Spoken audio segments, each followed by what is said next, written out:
Hello good evening students and welcome back to our channel. और आज हम करते हैं इलेक्ट्रिसिटी के एनसीईआरटी क्वेश्चंस। और बहुत सारे बच्चे होमवर्क मिला है और इन चीज़ों को आप जल्दी से करना चाहते हो, समझना चाहते हो, तो इस वीडियो को पूरा देखिए। एक एक क्वेश्चन को इसमें पूरा एक्सप्लेन किया जाएगा और जो टॉपिक्स से रिलेटेड ये क्वेश्चंस हैं उनके थोड़े थोड़े क्विक रिविजन्स भी आपको मिलेंगे। ठीक है, तो बने रहिएगा लास्ट तक और अपने फ्रेंड्स के साथ आप शेयर भी कर सकते हैं। Dear students, NCERT electricity exercise का पहला क्वेश्चन क्या है? डियर स्टूडेंट्स, एनसीईआरटी का पहला क्वेश्चन ये है कि a piece of wire of resistance R is cut into 5 equal parts. यानी कि एक रजिस्टर लिया गया है और उस रजिस्टर को 5 इक्वल पार्ट में काटा गया है। मैं इसको 5 इक्वल पार्ट में काटता हूं, 1 2 3 4 और 5। ये रजिस्टर को 5 इक्वल पार्ट में काटा गया है और these parts are then connected in parallel if the equivalent resistance of this combination is R dash, then the ratio of R and R dash is. प्यारे बच्चों ध्यान से सुनिएगा। एक R रेजिस्टेंस था, ठीक है, क्या था? एक R रेजिस्टेंस था और उसको 5 इक्वल पार्ट में काटा गया है। जैसे एक रेजिस्टेंस मान लो R रेजिस्टेंस था, हमने इसको 5 पार्ट में बांटा है। मतलब इसकी लेंथ जो है हमने ऐसे काटी है कि ये रेजिस्टेंस 5 भागों में बट जाएगा। देखो R is directly proportional to L। एक रिलेशन है कि जितना लंबा वायर होगा उतनी ज्यादा उसकी रेजिस्टेंस होगी। तो इस रिलेशन से अगर ये R है तो ये R/5, ये R/5 और ये R/5 और ये R/5 और ये R/5 हो जाएगी। और जब हम इनको पैरेलल कॉम्बिनेशन में जोड़ेंगे, ठीक है, और अगर सीरीज में जोड़ेंगे तो ये वही वायर बन जाएगा वापस से। इसीलिए इसने कहा कि पैरेलल जोड़ो। पैरेलल जोड़ने का मतलब है हमने सारे रेजिस्टेंसेस के पहले और आखिरी टर्मिनल को जोड़ दिया है और एक ही पॉइंट से जोड़ा है।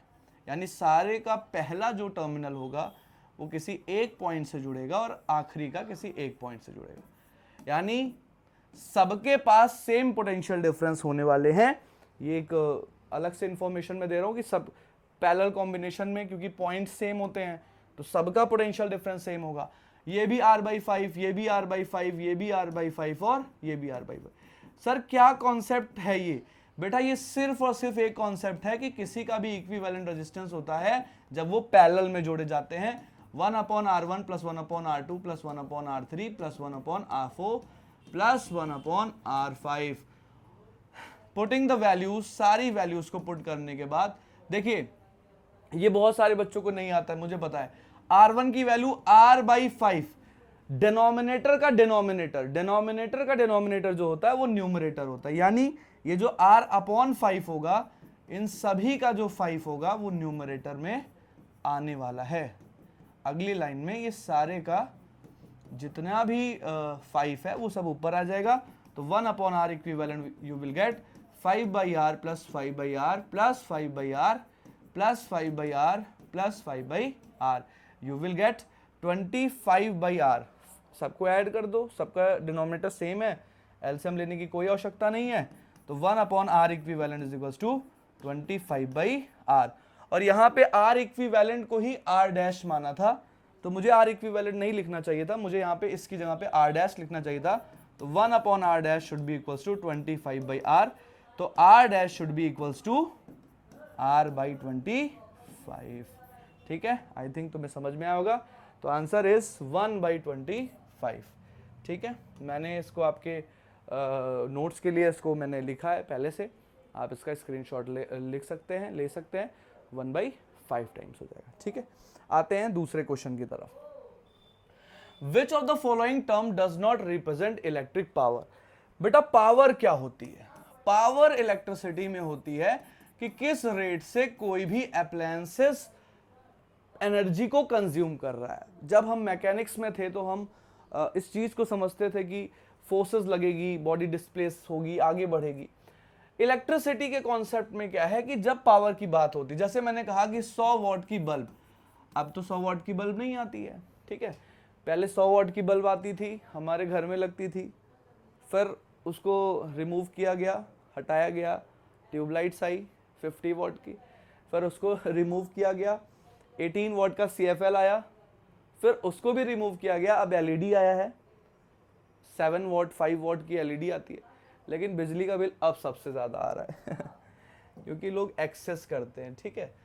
तो एक चीज समझते हैं कि 100 वॉट मतलब क्या होता है। 100 वॉट का मतलब होता है 100 जूल की एनर्जी पर सेकेंड कंज्यूम हो रही है। अगर कोई इलेक्ट्रिकल अप्लायंसेस की पावर 100 वॉट है तो यानी वो 100 जूल की एनर्जी पर सेकेंड कंज्यूम करता है, ठीक है। और पावर का जो फॉर्मूला आया है हमारे इलेक्ट्रिसिटी में वो आया है P is equals to VI। कैसे आया था जल्दी से देख लेते हैं। टोटल जो एनर्जी होगी, जो कंज्यूम होगी, ठीक है, वो डिवाइडेड बाई टाइम। तो देखो क्यों चार्ज अगर एक जगह से दूसरी जगह जाता है तो कितना वर्क करता है, क्यों चार्ज अगर एक जगह से दूसरी जगह जाएगा तो कितना वर्क करेगा। एक कूलम चार्ज एक बैटरी के एक टर्मिनल से दूसरे टर्मिनल जाएगा तो V वोल्ट के बराबर काम करेगा, ठीक है। क्योंकि अगर किसी भी सेल का पोटेंशियल डिफरेंस V वोल्ट है, यानी अगर कोई भी रेजिस्टेंस यहां पे है, अगर V वोल्ट की बैटरी है तो इसका मतलब ये हुआ कि एक कूलम चार्ज को यहां से यहां जाने में जितना वर्क होगा वो इसका पोटेंशियल डिफरेंस है। मान लो Q चार्ज यहां से यहां पहुंचा तो टोटल वर्क कितना हुआ, जितना वर्क हुआ उतनी एनर्जी कंज्यूम हुई। तो V is equals to H is equals to VQ, और Q का मतलब होता है IT divided by T।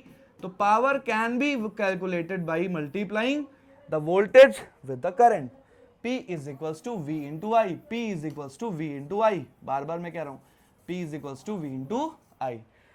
So from Ohm's law, Ohm's law से एक चीज और तुम्हें मिलता है, क्या मिलता है ओम्स लॉ से, V is equals to I into R. In place of V, we can write IR. तो IR into I, we get another formula V square R. यानी I square R, I square R formula है, VI formula है। अब इन दोनों में से जो power का फॉर्मूला होगा उसको छोड़ के जो बचेगा वही पावर का फॉर्मूला नहीं है।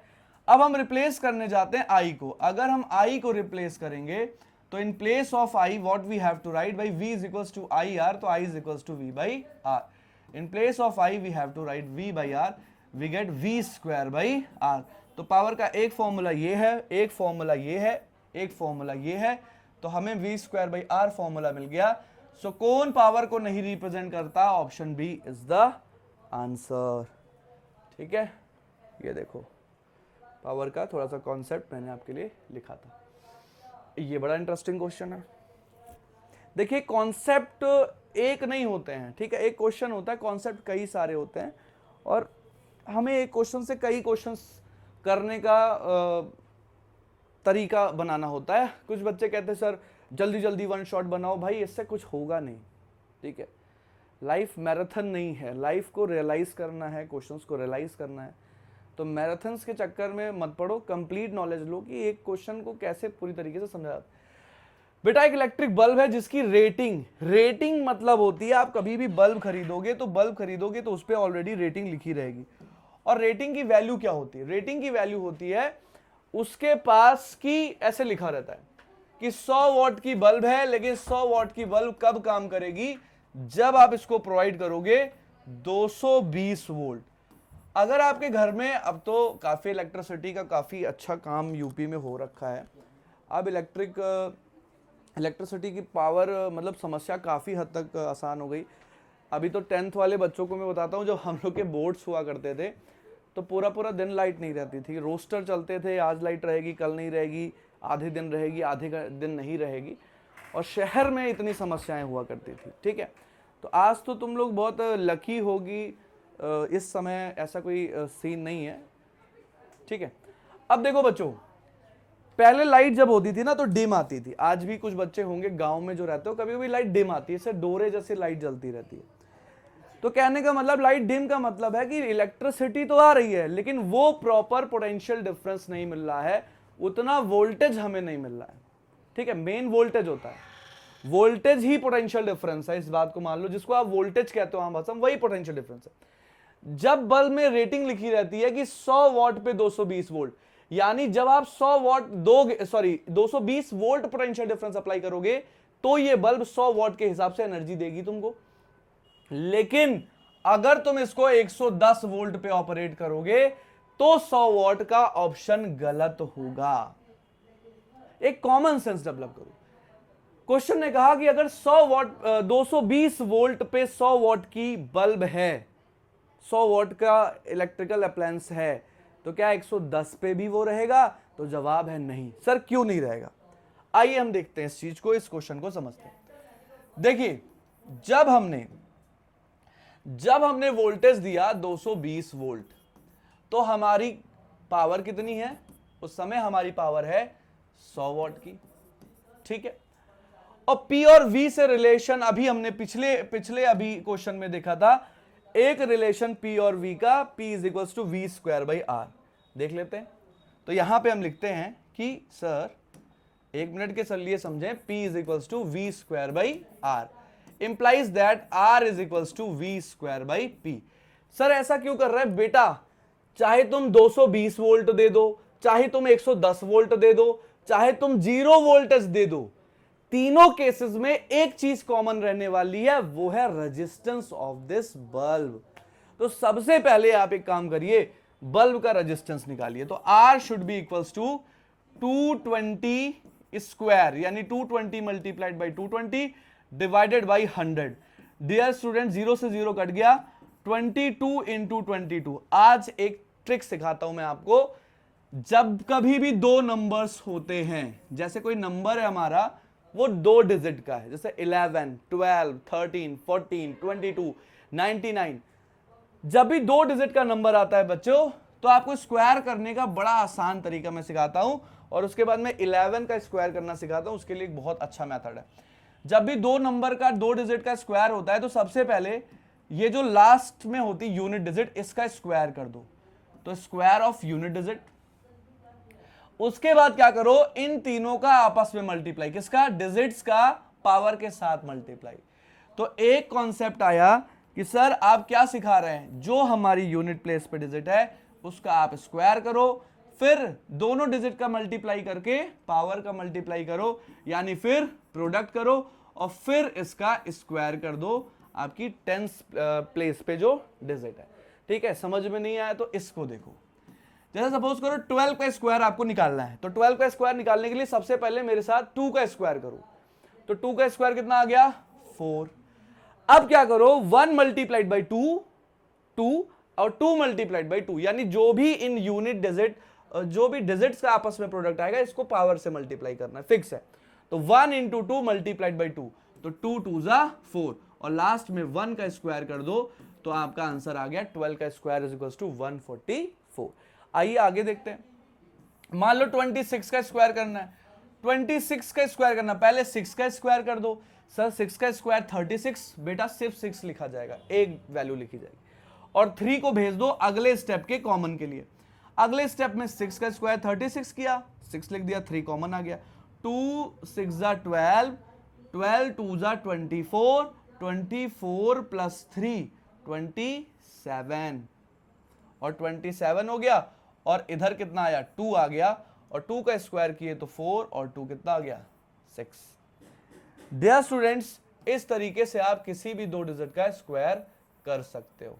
ठीक है, अब एक बहुत इंटरेस्टिंग चीज और सिखाता हूं, मजा आ जाएगी आपको। 11 का स्क्वायर, 2 डिजिट है ना, 1 2 फिर 1, यानी ऊपर जाना है फिर नीचे आना, 1 2 फिर 1। ठीक है, 1 2 फिर 1। तो ये वाला अभी यूज नहीं है तुमको, इसलिए नहीं बता रहा हूं। ऐसे 1 2 3 2 1 इस पैटर्न पे चलता है। अभी तुम्हारे लिए ज्यादा हो जाएगा। तो 22 का स्क्वायर कितना करते हैं, कैसे करते हैं?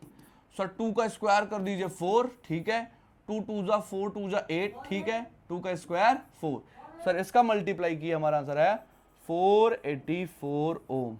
ठीक है, अभी आपको टाइम लगेगा, बट अभी आप जब सीख जाओगे तो इन सब ट्रिक्स को बहुत जल्दी करो।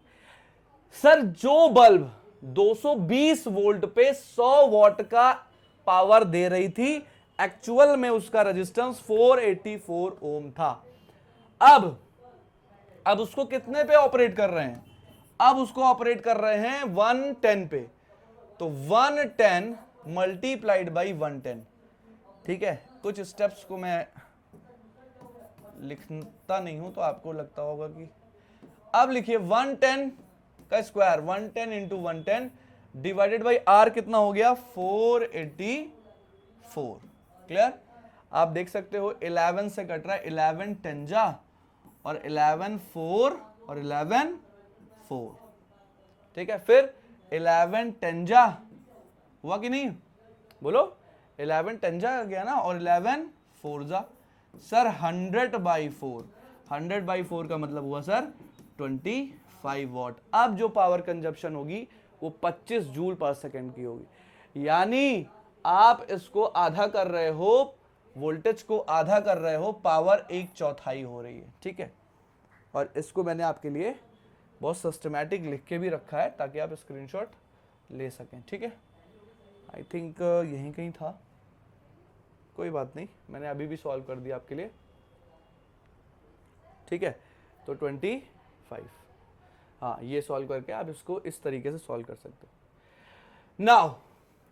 Now next question, two conducting wires of same material and of equal length and equal diameters are first connected in series and then parallel in circuit across the same potential difference.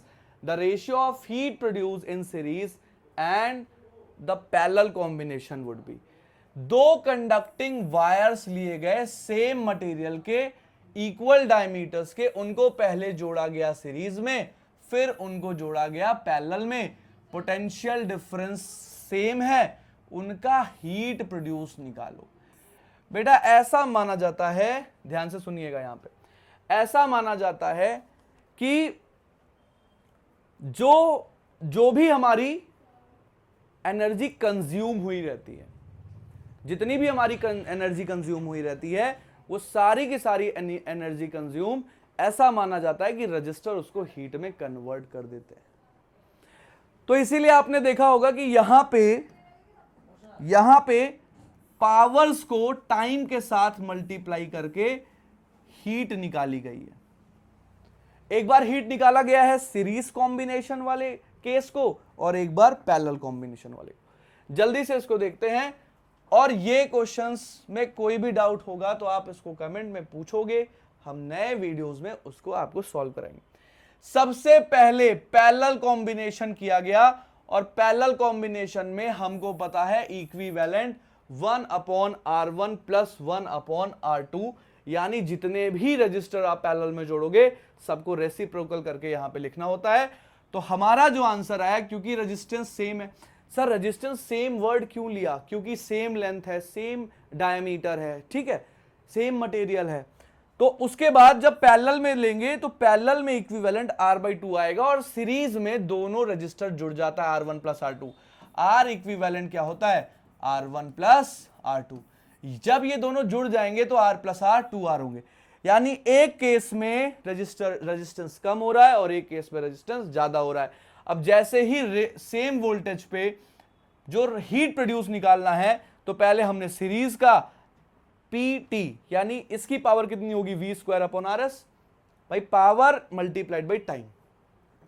Power 1 second में energy consume बताता है, और T time तक अगर वो appliance work किया है तो T से मल्टीप्लाई करेंगे। V²/RS, V²/RP multiplied by TT, दोनों टाइम यहां पे एलिमिनेट होता है, और एलिमिनेट होने के बाद हमें ये रिलेशन देता है। जो बच्चे बहुत सारे क्वेश्चंस लगाते हैं वो इस रिजल्ट को डायरेक्ट भी याद रखते हैं, फिर बाद में कहते हैं ये ट्रिक्स है, पर ये ट्रिक व्रिक नहीं होता। मैं कभी तुम्हें किसी भी कॉन्सेप्ट में ट्रिक तब बताता हूं जब तुमने पूरा कॉन्सेप्ट सिखा देता हूं। कुछ टीचर तुम्हें कहेंगे ये ट्रिक है बच्चों याद कर लो, ट्रिक नहीं है, ये बेसिक मेथड से ऑब्टेन्ड एक रिजल्ट है जो कि पूरी प्रोसेस को फॉलो करके आया है। It's a shortcut you can say. तो heat in the case of series combination and in the parallel, RP और आरएस का रेशियो है। आरपी की वैल्यू यहां से उठा के यहां पे रख दी गई है, और आरएस की वैल्यू यहां से उठा के रख दी गई है। आपका आंसर आया 1:4। यू कैन टेक स्क्रीनशॉट और आप अपनी कॉपी में इसको कर सकते हैं। हम आगे चलते हैं। How is voltmeter connected in circuit to measure potential difference between 2 points? Dear students, मान लो तुम्हारे पास कोई सर्किट है, उस सर्किट में ढेर सारे रेजिस्टेंसेस हैं, और तुम्हें किसी के अक्रॉस रेजिस्टेंस निकालना है, तो जिसके अक्रॉस रेजिस्टेंस निकालना है उसी के अक्रॉस आपको वोल्टमीटर लगाना है। और ये कॉम्बिनेशन आप सबको मैंने पढ़ाया है, ये कॉम्बिनेशन कहलाता है पैरेलल कॉम्बिनेशन। ठीक है, तो वोल्टमीटर ले आओ, वोल्टमीटर को पैरेलल लगा दो, इसके अबाउट लगाना नहीं तो इसके अबाउट निकालना है तो इसके पैरेलल निकाल दो। और अगर तुम्हें एमीटर लगाने की आवश्यकता है तो एमीटर को सीरीज में ले आके इसी सर्किट में सीरीज में लगाया जाता है। ठीक है, तो आई थिंक ये यही पूछ रहा है कि इसको कैसे लगाया जाता है। एक कॉपर वायर है जिसका डायमीटर दिया है, रेजिस्टिविटी दी है, what will be the length of this wire to make the resistance 10 ohm. इसमें आपको थोड़ी सी मेहनत करनी पड़ेगी कैलकुलेशन में। देखो बेटा, जो लोग कहते हैं फिजिक्स नहीं आती, फिजिक्स नहीं आती, मैं उनसे ये कहता हूं भाई फिजिक्स ने तुम्हें क्या सिखाया है, इस टॉपिक को लेके क्या सिखाया है। फिजिक्स ने इस टॉपिक में तुम्हें यही सिखाया है कि कोई अगर एल लेंथ का वायर है, कोई एल लेंथ का वायर है, ए उसका एरिया ऑफ क्रॉस सेक्शन है, और इसको तुम वी पोटेंशियल डिफरेंस अप्लाई करते हो, तो फिजिक्स तुमको यह सिखाई है कि जो वायर होगा, उस जो मटेरियल होगा, उस मटेरियल की एक फिक्स्ड रेजिस्टिविटी होगी। और अगर वो रेजिस्टिविटी तुमको पता है तो तुम उस रेजिस्टिविटी से उसका रेजिस्टेंस भी निकाल सकते हो। यानी तुम्हें एक फॉर्मूला पता है, R is equals to rho L by A. इस केस में क्या किया, इस केस में सबसे पहले तुमको A नहीं दिया है। अरे भाई A नहीं दिया है तो A निकाला जा सकता है, पाई आर स्क्वायर, अगर D के टर्म में कहें तो पाई डी स्क्वायर बाई 4। किसी भी वायर का जो क्रॉस सेक्शनल एरिया होता है वो सर्कुलर होता है, तो सर्कल का एरिया पाई आर स्क्वायर या पाई डी स्क्वायर बाई 4, ये हम बहुत पहले, बहुत बचपन के क्लासेस से सीखते हैं। Pi d square 4 is the area. Now सबसे पहले इस क्वेश्चन में एरिया कैलकुलेट किया जाएगा। Resistance, we all know the resistance is 10 ohm and the resistivity is given, resistivity 1.6 into 10 की power -8 ohm metre. You have resistivity, you have resistance, and with the help of this diameter, diameter कितना है 0.5 mm, mm means 0.5 into 10 की power -3 metre, और इस value को यहां put करके area निकाला जाएगा। रो दिया हुआ है, ए दिया हुआ है, तुमको निकालनी है लेंथ एल, तो L is equals to R into A upon rho, R into A upon rho. और यहां पे सारा कैलकुलेशन मैंने अभी किया आपके लिए, जल्दी से आप इसको देख सकते हो। सबसे पहले मैंने थोड़ा सा, मुझे एरिया निकालना लेंदी हो गया था, आपसे भी हो सकता है ऐसा। सबसे पहले मैंने 0.5 mm देखा, 0.5 mm को मैंने मीटर में बदला और मैंने रेडियस निकाल ली। ठीक है, जब मैंने रेडियस निकाल ली तो मैंने पाई आर स्क्वायर फॉर्मूले पे इसको पुट किया और मेरा एरिया आ गया है इतना। बेटा कोई भी हो, मैं हम टीचर्स भी क्यों ना हो, जब मल्टीप्लिकेशन आता है तो सबको करना पड़ता है without using the calculator. Okay, तो सबको मल्टीप्लाई, मुझे भी मल्टीप्लाई अभी करना पड़ा। r इज इक्वल्स टू कितना आया, रो एल बाई ए, तो l is equals to R A by rho, area आ गया, रेजिस्टेंस 10 ओम है और रेजिस्टिविटी दी है। जब हम इस वैल्यू को सॉल्व किए तो हमारा 122 मीटर के अप्रॉक्स हमारा लेंथ आ गया। यानी जब आप इतने लंबे वायर को ले आओगे तब जाके आपका रेजिस्टेंस 10 ओम होगा। ठीक है, आगे बढ़ते हैं। ओके, इसका दो पार्ट था, इस क्वेश्चन में दो पार्ट था। इस क्वेश्चन का दो पार्ट था कि how much does resistance change if the diameter is double.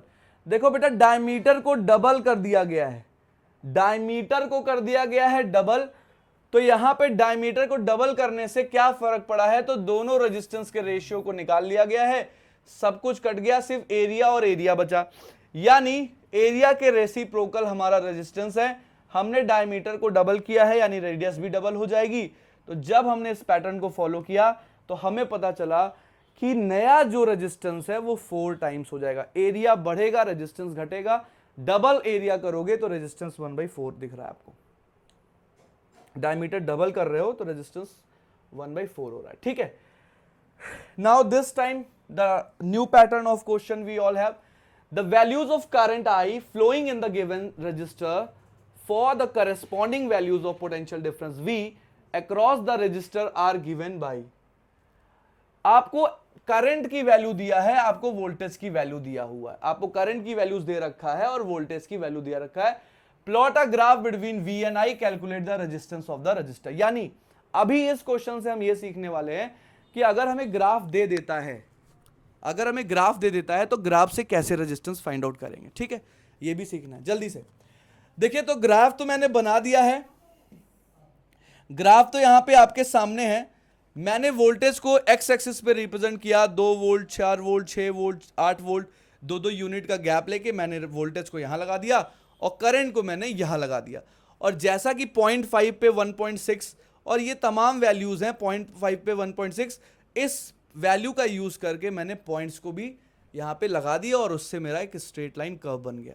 जितने भी रजिस्टर ओम्स लॉ को फॉलो करते हैं वो VI का जो कर्व है उसको स्ट्रेट लाइन देते हैं।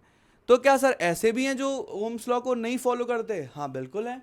आप आगे चल के सेमीकंडक्टर्स पढ़ोगे, वो नहीं फॉलो करते हैं, डायोड्स वगैरह नहीं फॉलो करते हैं। ठीक है, चलो अब सर ऐसे ग्राफ को तो बना लिया, क्योंकि ग्राफ हमें कोऑर्डिनेट ज्योमेट्री से मैथ्स के टीचर भी सिखाए हैं कि ये 2-2 पॉइंट्स हैं, 2-2 पॉइंट्स को लोकेट करके हमें आता है सर। लेकिन सर रेजिस्टेंस कैसे निकालेंगे? प्यारे बच्चों यहां पे समझना, V is equals to IR होता है, तो R इज इक्वल्स टू क्या होगा? V by I। यहां पे क्या किया जाता है, ध्यान से समझना, यहां पे V की वैल्यू और I की वैल्यू को, जैसे मैंने सपोज करो ये ट्राइंगल सिलेक्ट किया, अब इस ट्राइंगल पे मैं स्लोप निकालूंगा। लेकिन ध्यान रखना, मैं अगर BC बाई AC करता हूं, यानी change in current in this zone, this is del I and this is what? Del V, this is what? Del V। हमें क्या करना है, हमें इस स्लोप को फाइंड आउट करना है। और जब करंट इधर और वोल्टेज इधर है तो जो स्लोप देगा वो 1/R की वैल्यू देगा। क्यों सर? क्योंकि बेटा अगर आप del V by del I करते हो तब तो तुमको R मिलेगा, लेकिन तुम del I by del V कर रहे हो। ये बहुत सारे बच्चे गलती, अभी यहां वोल्टेज रिप्रेजेंट कर दे, यहां करंट, तो गड़बड़ हो जाएगी। इसीलिए हमेशा याद रखो कि जो हमारा वोल्टेज वाला चेंज होता है वो ऊपर होना चाहिए और करंट वाला जो नीचे, अगर ऐसा नहीं है तो वो 1/R की वैल्यू दे रहा है। तो यहां पे हमने देखा BC की वैल्यू यहां से हमने ली। आप 2 पॉइंट्स, कोई भी 2 पॉइंट्स सिलेक्ट कर सकते हो, आप यहां पे भी ये पॉइंट्स ले सकते थे, ये भी ले सकते थे। तो BC में मैंने देखा 3 एम्पियर की करंट है, A पे 1 एम्पियर की करंट है, तो 3 - 1 जो है 2 हो गया। और नीचे मैंने देखा 10.2 माइनस 3.4, 10.2 माइनस 3.4। तो जब 3 से 1 को घटाए तो 10.2 और 3.4 को घटाए तो हमें 6.8 मिल गया। कन्वर्ट किया, दोनों का रेसिप्रोकल किया, हमें 3.4 ओम का रजिस्टर मिला। यानी जब कभी भी VI कर्व होगा, IV कर्व होगा, तो हम उसमें रेजिस्टेंस को निकालने के लिए वहां से स्लोप के कॉन्सेप्ट पे जाएंगे। और स्लोप का कॉन्सेप्ट होता है कि आप डेल I और डेल V की वैल्यूज निकालो, del V by del I कर दोगे तो R आ जाएगा। क्लियर? आई थिंक ये क्लियर होगा। और ये तो NCERT क्वेश्चंस की सीरीज है। अभी हम सारे PYQs की सीरीज लाने वाले हैं, उसमें हम लाइव ही आएंगे, इतने बड़े वीडियोस को रिकॉर्ड नहीं कर सकते हैं, तो वो पूरा लाइव चलेगा। ठीक है, फिर उसमें आप धड़ाधड़ क्वेश्चन पूछ सकते हो। अब ये देखिए, ये थोड़ा सा अच्छा क्वेश्चन आया। ठीक है, एक 12 वोल्ट की बैटरी है। सब बैटरी क्या होती है बेटा? जो सेल्स को कंबाइन कर देते हैं ना, तो कॉम्बिनेशन ऑफ सेल ही बैटरी बन जाती है।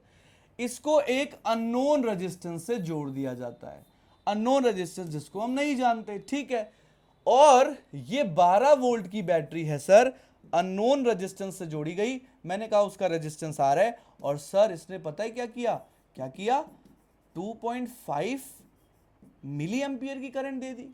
Find the resistance of the resistor. तो I बराबर 2.5 मिली का मतलब हो गया 10⁻³ ampere. We have value of I. Now we have the value of V also, 12, and from Ohm's law V is equals to I into R. So R should be equals to V by I. V की value 12 है और यहां पे कितनी value आई है? 2.5 into 10⁻³ clear? अब ऊपर नीचे मैं 4 का मल्टीप्लाई करता हूं। सर क्यों कर रहे हैं 4 का मल्टीप्लाई? भाई 2.5 जो है वो 10 का 1/4 है, यानी 2.5 को मैंने देखा, मैंने कहा मैं अपनी मर्जी से 4 मल्टीप्लाई कर रहा हूं। सर आप ऐसा क्यों कर रहे हैं? देखो तो मैजिक तो देखो, अगर मैं ऊपर नीचे 4 का मल्टीप्लाई किया तो 12 का 4 से मल्टीप्लाई आया 48 और नीचे आ गया 10, ये दोनों मिलके 10 हो गया। और 10 की पावर -3 को 10 की पावर -2 कर देगा, और 10 की पावर -2 ऊपर जाएगी तो 10 की पावर +2 बन जाएगी, और +2 बन जाएगी तो यहाँ पे हमें कुछ अच्छी वैल्यूज दे देगी। यहाँ पे आप देख सकते हो, ठीक है, यहाँ पे आप देख सकते हो 4800 ओम, इसी को 4.8 किलो ओम भी कहा जा सकता है। इसका आप स्क्रीनशॉट ले सकते हैं, अपने सॉल्यूशंस में काम कर सकते हैं।